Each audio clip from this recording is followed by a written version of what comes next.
अब देखिए, चाइना को यह लग रहा था कि मालदीव्स में एकदम सेट हो गया चाइना। चाइना को यह विश्वास हो गया था कि उसने भारत को उखाड़ के फेंक दिया बाहर। भारत ने अपनी डिप्लोमेसी करी। आज की तारीख में जो चाइनीज का प्यादा वहां पे बैठा है मोहम्मद मुइजू, उसके लिए बड़ा डिस्कंफर्ट हो रहा है। अब वो परेशान हो रहा है। अब वो कह रहा है यार कि अब मेरी कुर्सी ना चली जाए। और जब आप देखते हैं कि इकोनॉमिकल पावर दिखानी हो तो कोई इंडिया से सीखे। मालदीव जैसी कंट्री को बैकफुट पे ला दिया उन्होंने। डेवलपमेंट्स बताएं और ये बताएं कि और यहाँ पे पाकिस्तान में तो हम जो है वो मार रहे हैं एक दूसरे को, वो पॉलिटिकल स्टेबिलिटी के रास्ते पे हैं। ये बात जो है कि यूटर्न ले लें और तालीम की तरफ जाएं, साइंस एंड टेक्नोलॉजी और मैथमेटिक्स सीखें। लेकिन हम नफरतों में फिर भी अभी वहीं के वहीं हैं। हम लर्न नहीं करना चाहते, हम जंग करना चाहते हैं। ये फिलॉसफी चेंज करनी होगी, सोच बदलने की, सोच बदलो। मालदीव्स की सियासत में हो रही है उथल पुथल। अब जो पुरानी सरकार के लोग थे वो धीरे धीरे सामने आ रहे हैं और कह रहे हैं मालदीव्स के राष्ट्रपति को कि यह आदमी इमेच्योर है, यह आदमी इस लायक नहीं है कि इस देश का राष्ट्रपति बने। यह आदमी ने मालदीव्स को इतनी संकट कि जिसको कहते हैं घड़ी में डाल दिया है कि मालदीव्स का पीछे हटना मुश्किल हो रहा है। हाँ, मैं फोल्डेड हेड से माफी मांगता हूं, ऐसा उनके प्रेसिडेंट ने ट्वीट किया है। अब सोचिए, बेचारा मालदीव, छोटा सा मालदीव, यहां से नोचने में चाइना लगा और यहां से पाकिस्तान लगा, तो इनमें मालदीव का बचेगा क्या? मुझे तो लगता है एक दिन मुजू को भी भेजेंगे जिंजियान, और जिंजियान में इसका रीएजुकेशन कैंप में इसकी ट्रेनिंग कराएंगे, और जब इसकी ट्रेनिंग हो जाएगी, जब ये पूरी तरह से एजुकेट होगा, फिर ये किसी चाइनीज सेठ के यहाँ बर्तन मांजने का काम करेगा। दोस्तों, आपको पता ही है हाल फिलहाल में क्या हुआ था। आईएमएफ ने बोला था कि मालदीव्स किसी भी वक्त मालदीव्स की इकोनॉमी का बेड़ा गर्क हो सकता है, राइट। इसने खुद बोला कि हम बैंकरप्सी की कगार पे खड़े हुए हैं। मोहम्मद मुइजू ने बोला कि कुड़की हो गई है बॉस, अब हम कुछ नहीं कर सकते। मालदीव्स ने यह भी बोला कि डेवलपमेंटल प्रोजेक्ट्स के लिए अब हमारे पास। जय हिंद दोस्तों, आपको बता दें कि पाकिस्तान और श्रीलंका के बाद अब अगला नंबर जो है मालदीव का है। ले डूबेगा चीन का कर्ज, आईएमएफ ने दे दिया है बहुत ही बड़ा चेतावनी, जिसको दे करके मालदीव के लोग हैरान हो चुके हैं।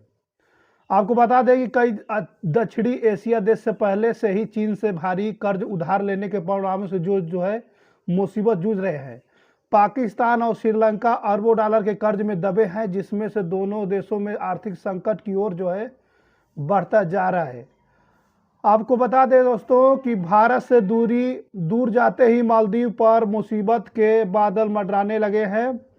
भारतीयों द्वारा मालदीव का बाइकआउट करने से वहां की टूरिज्म इंडस्ट्री को बड़ा नुकसान हो रहा है। मालदीव के राष्ट्रपति ने मंगलवार को कहा था कि उनका देश कर्ज में डूबा हुआ है, इनकम उतनी नहीं है, इसलिए कोई नई विकास परियोजना भी शुरू नहीं कर सकते हैं। वो असमर्थ हैं इस वक्त, जिसको देख करके पूरे पाकिस्तान के लोग भी हैरान हो चुके हैं, क्योंकि चीन का गुलाम पाकिस्तान था, अब श्रीलंका को बर्बाद कर दिया है, तो पाकिस्तान को बर्बाद कर रहे हैं। अब जो है बारी मालदीव का हो चुका है। इसने कमेंट दिया कल कि मोहम्मद मुइजू ने पूरे देश के साथ झूठ बोला है और मुइजू के ऊपर इंक्वायरी हो। झूठ क्या बोला? कहता है कि आपने पूरी इलेक्शन लड़ा एक झूठ बोल के। दोस्तों, इलेक्शन के दौरान मुइजू ने एक बहुत बड़ा झूठ बोला था मालदीव्स के लोगों को, और वो झूठ ये था कि मालदीव्स के अंदर हजारों दर हजार भारतीय ट्रूप्स हैं। समझ ना मेरी बात? इसने मालदीव्स की जनता को यह बोला कि हजारों ट्रूप्स हैं यहां पे। पता नहीं, भारत ने तो पूरी अपनी फौज भेज दी मालदीव्स के अंदर, और अगर आप इन फौजियों को बाहर नहीं निकालेंगे, ये आपके देश को खा जाएंगे, हड़प लेंगे। अच्छा, लोग ज्यादा इंटेलिजेंट तो है नहीं वहां पे, तो उन्होंने बोला हाँ, ये तो। उन्होंने ये नहीं सोचा कि बिलांद भर का देश है मालदीव, जो है बिलांद भर का देश है। ओ भाई, अगर हजारों ट्रूप्स होंगे तो दिखेंगे, इनविजिबल तो है नहीं। अगर हजारों इंडियन ट्रूप्स हैं तो फिर उनके कैंटोनमेंट्स होंगे, या उनके कुछ मिलिट्री एरियाज होंगे, एस्टेब्लिशमेंट्स होंगी, कोई कैंप्स होंगे उनके, कुछ तो होगा यार जहां पे आपको हजारों ट्रूप्स दिखेंगे। नहीं, कोई नहीं दिखा, लेकिन हैं। अच्छा, कॉन्स्पिरेसी थ्योरीज जो हैं वो लोगों को बड़ा अच्छा लगता है बिलीव करने में, तो इसने ये चूरन बेचा। इसने बोला हजारों दर हजारों, तो कोई बोल रहा था 15,000 हैं, कोई कह रहा 20,000 हैं, कोई कह रहा 25,000 है। ठीक है, तो 15, 20, 25, 30 हजार तक लोगों ने बोला कि इतने ट्रूप्स हैं, इतने भारतीय सैनिक हैं, हथियार लेकर मालदीव्स के ऊपर इतने लोग आ गए हैं।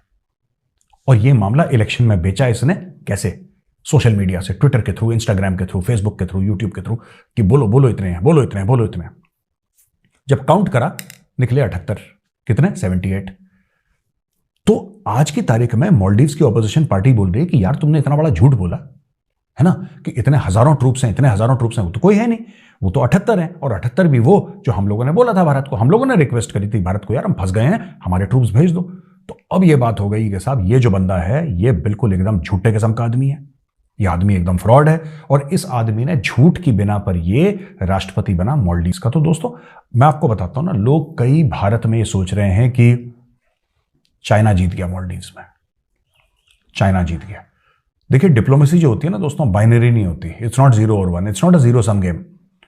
ये जीत गया ये हार गया ऐसा नहीं होता। ये गेम चलता रहता है, कभी किसी का पल्ला ऊपर कभी किसी का पल्ला ऊपर, ये चीजें चलती रहती हैं। अब देखिए चाइना को ये लग रहा था कि मालदीव्स में एकदम सेट हो गया चाइना को ये विश्वास हो गया था कि उसने भारत को उखाड़ के फेंक दिया बाहर। भारत ने अपनी डिप्लोमेसी करी। आज की तारीख में जो चाइनीज का प्यादा वहां पे बैठा है मोहम्मद मुइजू, उसके लिए बड़ा डिस्कंफर्ट हो रहा है। अब वो परेशान हो रहा है, अब वो कह रहा है यार कि अब मेरी कुर्सी ना चली जाए, है ना।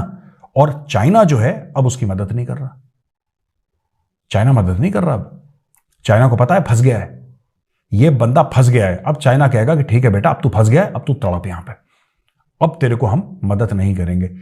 चाइना चाहे कितना लोन है मालदीव्स का, आप बताओ कितना लोन होगा मालदीव्स का यार। जो मालदीव्स का टोटल लोन है जिसको कह रहे हैं 60% चाइना से लिया, कितना, कुछ भी नहीं है चाइना के लिए, कुछ भी नहीं है। पॉकेट का चिल्लड़ है, रेजगारी है।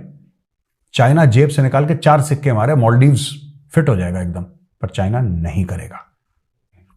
ठीक है जी, वही चीज मालदीव्स के साथ हो रही है। आपने बोला ना मैं पाकिस्तान क्यों गया, यही मालदीव्स के साथ हो रहा है। उसको मालदीव्स से पैसे थोड़ना चाहिए, वो तो पैसे का जोर दिखा के धमकाएगा उनको, लेकिन दिल में चाइना की पॉलिसी क्लियर है। चाइना को पैसे वापस नहीं चाहिए, चाइना को मालदीव्स चाहिए। और उसमें से एक आइलैंड है, एक टापू है, वो चाइना ने 50 साल के लिए ले भी लिया, और टापू ले जाएगा चाइना। ठीक है जी। तो दोस्तों ये अब सोचिए बेचारा मालदीव, छोटा सा मालदीव, यहां से नोचने में चाइना लगा और यहां से पाकिस्तान लगा, तो इनमें मालदीव का बचेगा क्या? मुझे तो लगता है एक दिन मुजू को भी भेजेंगे जिंजियान, और जिंजियान में इसका रीएजुकेशन कैंप में इसकी ट्रेनिंग कराएंगे, और जब इसकी ट्रेनिंग हो जाएगी, जब ये पूरी तरह से एजुकेट होगा, फिर ये किसी चाइनीज सेठ के यहाँ बर्तन मांजने का काम करेगा। ये होना है मुजू का भी, ये मुजू का भी काम होना है। तो और आपको तो पता ही होगा कि मालदीव से ऑफिशियली फाइल्ड फॉर बैंक्रप्सी और आईएमएफ से पैकेज मांग रहा है। और अगर पाकिस्तान का इन्फ्लुएंस ऐसे ही बढ़ता रहा तो मालदीव की जो फ्लैगशिप इंडस्ट्री टूरिज्म तो खत्म है। सर आपको लगता है मालदीव जाना सेफ है? मुझे तो लगता है बहुत खतरनाक है, और तो लाश भी नहीं मिलेगी, मछलियां निपटा देंगी। तो ये विदेशी टूरिस्ट और हमारे देश के नागरिकों को इस बात को समझना चाहिए, मालदीव्स में बहुत डेंजर है। Maldives is very dangerous country, it is 100% Islam radicalise country. और जो अभी उन्होंने पीछे जो हमारे प्रधानमंत्री को उन्होंने गालियां दी थी और बकवास किया था उल्लू के पट्टों ने, मैं यहीं तक अपनी भाषा को रोक रहा हूँ, AKP पे मैं कहने को तो बहुत कुछ मन में आ रहा पर बोल नहीं रहा, जहां तक रोका उन्होंने अपनी असली जो इस्लामिक मेंटेलिटी है, जो इस्लामिक सोच है, उसको दर्शाया। सर जो इस्लामिक मेंटेलिटी उन्हें कहती है हिंदू काफिर ये वो, ये उन्होंने काउडंग की बातें की, उन्होंने यूरिन की बातें की, काव यूरिन की बातें की।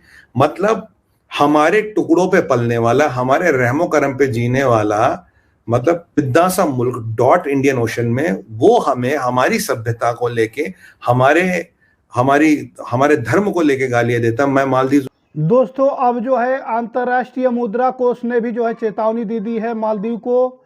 मालदीव कर्ज संकट को उच्चम जोखिम में है। ये IMF ने कहा है कि मालदीव पर कर्ज के संकट में फंसने का हाई रिस्क है, क्योंकि राष्ट्रपति मोइजू के शासन में चीन से भारी उधार लिया जा रही है और भारत से दूरी बनाई जा रही है। आपको बता दें कि जब से पिछले साल चीन समर्थक मोइजू ने सत्ता संभाली है, तब से चीन ने मालदीव को और अधिक धन देने का वादा किया है।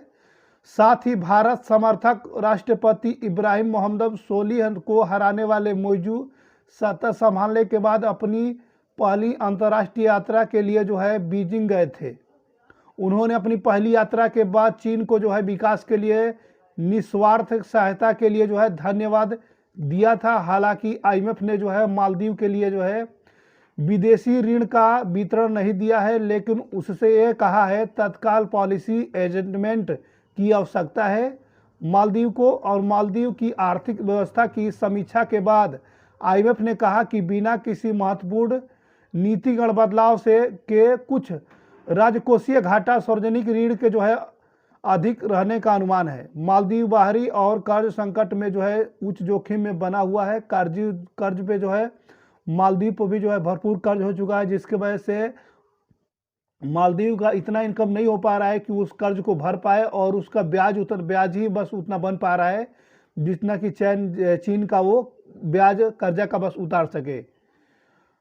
ये IMF का चेतावनी है, जिससे पूरे मालदीव के अंदर हड़कंप मच गया है और मौजू का जो है सत्ता भी जो है इस समय अब धीरे धीरे जो है जाती नजर आ रही है।